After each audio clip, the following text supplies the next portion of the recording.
이 골목 상권의 경제 활동을 극단적으로 제한하면서 생기는 피해만큼 과연 효과가 있는지 의문이 제기되고 있고, 또 한 가지는 이게 3차 접종을 좀 유인하는 효과가 있기 때문에 반드시 좀 진행돼야 되겠다는 생각이 듭니다. 유연하고 스마트한 방역으로 전환이 필요한 때라는 생각이 듭니다. 나 박주민 S대 법학과 졸업, 더불어민주당 최고위원 출신, 현 여당 대선의원, 20만 유튜버, 실물 미남, 17년차 변호사, 거지갑, 배지 부자. 그런데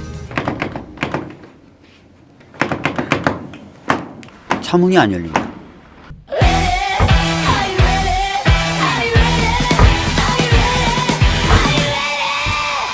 이재명은 했습니다.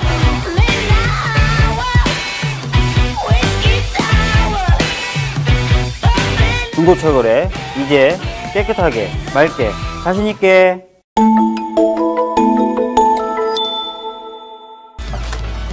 야, 너도 할 수 있어. 야, 너도 할 수 있어. 모르겠네. 최근 베이징 올림픽에서 이제 중국 편파 판정으로 젊은이들이 분노하고 있는데요. 어제 후보님께서도 관련해서 짧은 글을 페이스북에 올리셨던데 어떤 생각이신지. 먼저 국위 선양을 위해서 열심히 뛰다가 부상당한 박장혁 선수 빠른 쾌유를 기원합니다. 매우 실망스럽고 또 우리 국민들이 가지시는 분노에 저도 같은 느낌을 갖습니다. 지구촌 화합의 장이어야 될 북경 올림픽이 이게 자칫 중국 동네 잔치로 변질되고 있다는 그런 아쉬움이 들고, 이 편파 판정에 대해서 우리 중국 체육 당국이 또 중국 당국이 좀 성찰할 필요가 있겠다는 생각이 듭니다. 이 올림픽의 기본 정신이 공정성인데 지구촌 화합을 해치는 국민들께서 이렇게 분노하게 하는 그 정말 좋지 않은 결과를 만들어내고 있다는 점을 다시 한번 지적하고 강한 유감의 뜻을 표시합니다. 피해가 발생하고 있는 소상공인들을 위해서 3차 접종자에 대한 방역 제한 완화 꼭 해야 될 것 같습니다. 그 소상공인들의 또는 우리 골목 상권의 경제 활동을 극단적으로 제한하면서 생기는 피해만큼 과연 효과가 있는지 의문이 제기되고 있고, 또 한 가지는 이게 3차 접종을 좀 유인하는 효과가 있기 때문에 반드시 좀 진행돼야 되겠다는 생각이 듭니다. 유연하고 스마트한 방역으로 전환이 필요한 때라는 생각이 듭니다. 나 박주민 S대 법학과 졸업, 더불어민주당 최고위원 출신, 현 여당 대선의원, 20만 유튜버, 실물 미남, 17년차 변호사, 거지갑, 배지 부자. 그런데 차문이 안 열린다.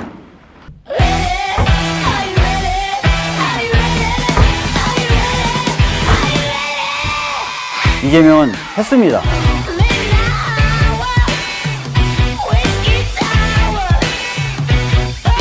중고철거래 이제 깨끗하게 맑게 자신있게.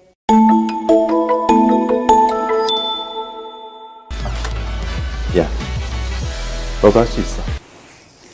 야, 너도 할 수 있어. 모르겠네.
네, 제 20대 대통령 선거 D-28일입니다.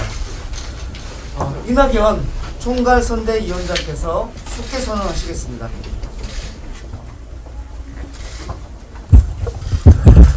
네, 중앙선거대책위원회의를 속개합니다. 먼저 이재명 후보의 모두 발언이 먼저 이 선대위 상임 총괄 선대위를 맡아주신 존경하는 이낙연 위원장님께 진심으로 감사드린다는 말씀과 함께 정말로 든든하다 이런 말씀 드립니다. 많은 경험과 경륜을 가지고 계시고 역량이 뛰어나시기 때문에 이런 현재의 위기 국면들을 아주 슬기롭게 역량 있게 잘 돌파해 주실 거라고 믿고 큰 기대와 함께 박수를 보내드리고 싶습니다.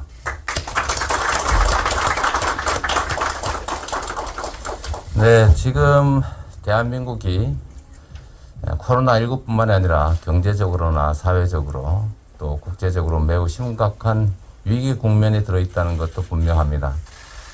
그러나 또 한편으로 이 위기 국면은 또 기회일 수도 있기 때문에 리더의 역량에 따라서 또는 집권 세력의 역량에 따라서 새로운 기회가 될 수도 있다는 점은 분명합니다. 우리 국가가 해야 될 일, 가장 중요한 일은 역시 공동체를 지키는 안보일 것이고, 둘째는 공정한 내부 질서를 유지하는 것, 그리고 세 번째는 역시 민생을 튼튼하게 하는 것, 그 중에서도 먹고 사는 문제, 경제를 튼튼하게 하는 것이라고 생각합니다. 지금 이 위기 국면을 넘어가기 위해서는 집권 세력 그리고 리더의 역량이 정말로 중요한 관건이다라고 생각합니다. 무능은 공적 영역에서는 죄악이다. 유능한 정부로 또 유능한 정치 세력으로 유능한 리더로 우리가 이 위기 국면을 기회로 만드는 유능한 그리고 더 진보한 그런 정부, 그런 정치 세력을 만들어 나가는 것이 우리의 과제다라는 생각을 합니다. 그 길에 우리 선대위가 함께 해주실 것으로 믿고 반드시 승리해서 역사의 퇴행을 막고 우리가 한 발 한 발 앞으로 전진하는 그런 국민의 기대를 받는 집권 제4기 민주정부를 꼭 만들겠습니다. 고맙습니다. 다음으로 이낙연 총괄선대위원장님의 모두 발언이 있겠습니다. 네, 오랜만에 회의를 하다 보니 여기서 읽어야 될 모두 발언을 비공개 회의에서 다 읽었어요.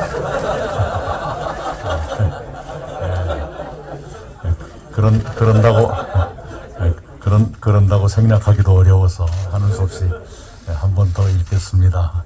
우리 선대위 지도자들께서는 같은 말씀을 두 번 듣게 돼서 미안합니다.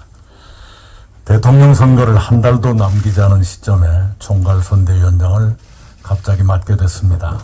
대선까지의 기간은 짧지만 그러나 많은 것을 바꿀 수 있는 시간입니다. 민주당과 저는 모든 역량과 정성을 모아 국민의 지지를 얻도록 하겠습니다. 그래서 3월 9일 선거에서 반드시 승리하겠습니다. 선대위를 총괄해달라는 당과 후보 요청을 받고 저는 많이 고민했습니다. 제가 고민 끝에 그 요청을 받아들인 것은 무엇보다도 민주당이 국정을 더 맡는 것이 국가와 국민을 위해 좋겠고 그 일에 저도 최선을 다해야 한다고 판단했기 때문입니다. 지금은 위기입니다. 코로나19가 충격적으로 퍼지고 사회적 약자들의 고통이 견딜 수 없게 커집니다. 사회가 잔인하게 변화하고 국제 질서 또한 냉엄하게 재편됩니다. 위기는 능력과 경험을 갖춘 정부를 필요로 합니다. 그런 능력과 경험을 갖춘 정당이 그래도 민주당이라고 저는 믿습니다. 역대 정부의 공과와 세계의 흐름을 통해 저희들은 많이 배웠고 더 성숙했습니다. 그렇게 얻은 경험과 역량으로 국민의 삶을 지키고 국가의 미래를 다지는 책임 있는 정책을 끊임없이 내놓겠습니다. 그것을 통해 국민 여러분의 신뢰를 쌓아가겠습니다. 민주당이 국민의 기대에 미치지 못한 것도 많습니다. 저희는 무엇이 부족한지, 무엇이 잘못됐는지 압니다. 부족한 것은 채우고 잘못은 고치겠습니다. 국민과 국가에 필요한 일을 더 잘 수행하겠습니다. 국민 여러분께 걱정을 드린 일도 적지 않습니다. 억지스럽게 변명하지 않겠습니다. 진솔하게 인정하고 겸허하게 사죄드리겠습니다. 국민께 걱정을 드린 잘못들이 다시는 생기지 않도록 철저히 경계하고 꼼꼼하게 준비하겠습니다. 그 잘못들이 오히려 약이 되도록 하겠습니다.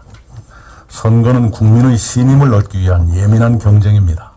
민주당의 모든 구성원은 국민의 신임을 얻는 데 도움이 되도록 노력해야 합니다. 국민의 신임을 얻지 못할 언동이 나오지 않도록 극도로 자제하기 바랍니다. 저는 부족한 사람입니다. 그럼에도 저는 국민과 국가를 위한 저의 책임을 다하는데 저희 보잘것없는 힘이나마 모두 쏟아붓기로 했습니다.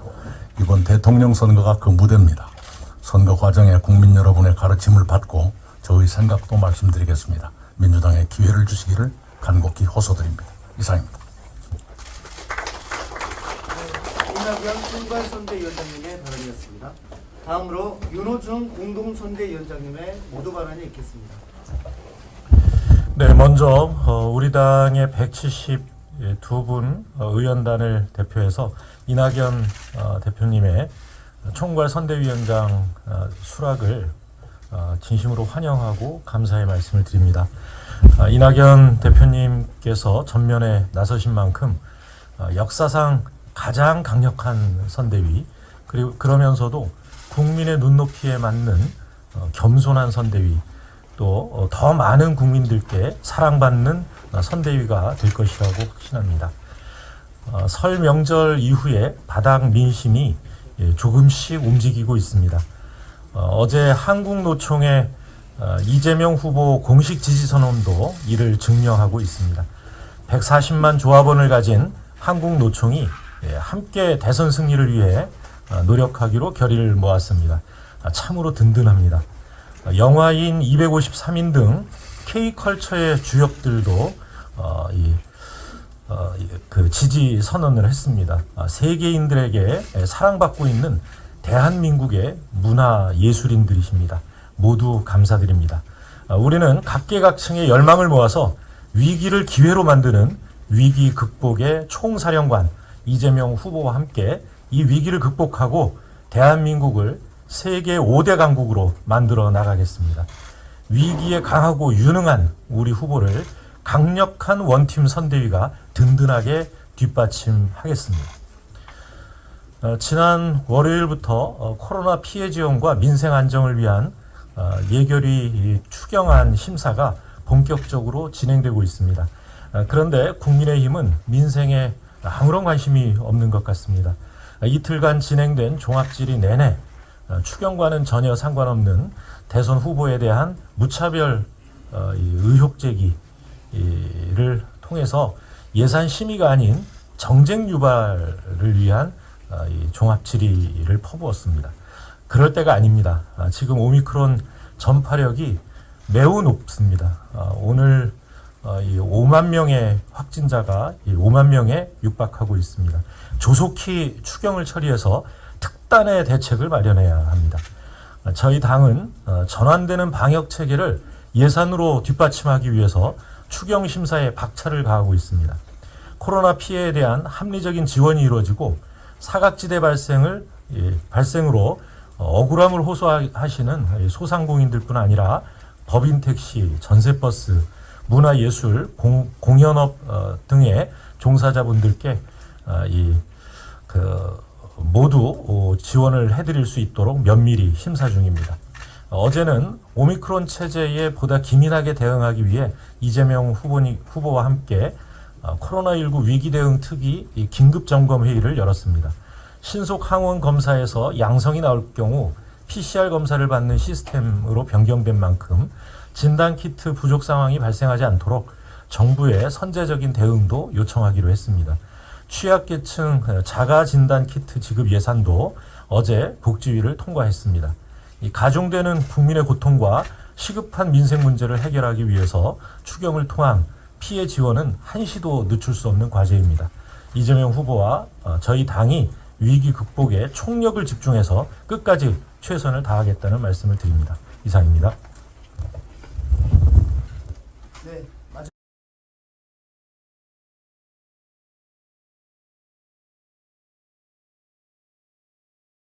자랑스러운 총괄선대위원장님을 함께 모신 자리에서 이런 발언을 하게 돼서 영광입니다. 누구보다 무엇보다 가슴 뿌듯한 시간입니다. 윤석열 후보와 캠프가 어느 순간부터 더 이상 공정과 상식이라는 말을 입에 각종 직권남용, 어느 것 하나 진실이라고 보기 어려운 부인의 학력과 경력 사칭, 무력과 이득에 대한 욕심으로 점철된 장모의 숱한 불법행위 등 세칭 본부장 비리를 기억하는 국민들께 면목이 없을 것입니다. 본인이 수사한 학력 사칭 사건과 부인의 그것이 판박이처럼 일치해도 별 문제가 아니라는 후보의 태도, 수원여대 시간강사 공채와 관련한 허위 발언 등 도무지 어느 부분에서도 공정과 상식을 찾을 수 없기에 국민을 현혹하려는 시도를 지금이라도 멈춘 것이라면 다행스러운 일입니다. 하지만 여전히 본부장 비리는 마르지 않는 샘과 같이 이어지고 있습니다.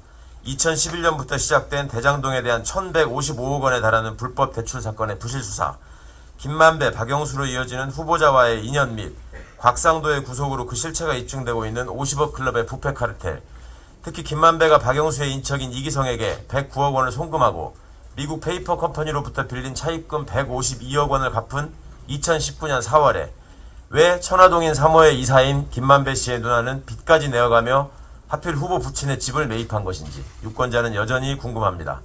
홍준표 의원의 지적처럼 로또 당첨만큼 어려운 우연의 일치가 왜 유독 윤 후보에게만 이어지고 있는지 궁금합니다. 김만배와 후보의 관계를 알 수 있는 정황이 계속 드러나는 가운데 여전히 관계를 부인하며 얼렁뚱땅 넘어가려는 후보의 태도는 정말로 국민 보시기에 어이가 없는 일입니다.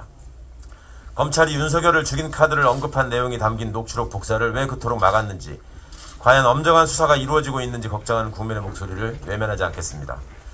도이치모터스 주가 조작 소환 조사에 응하지 않고 있는 김건희 씨에게 묻습니다.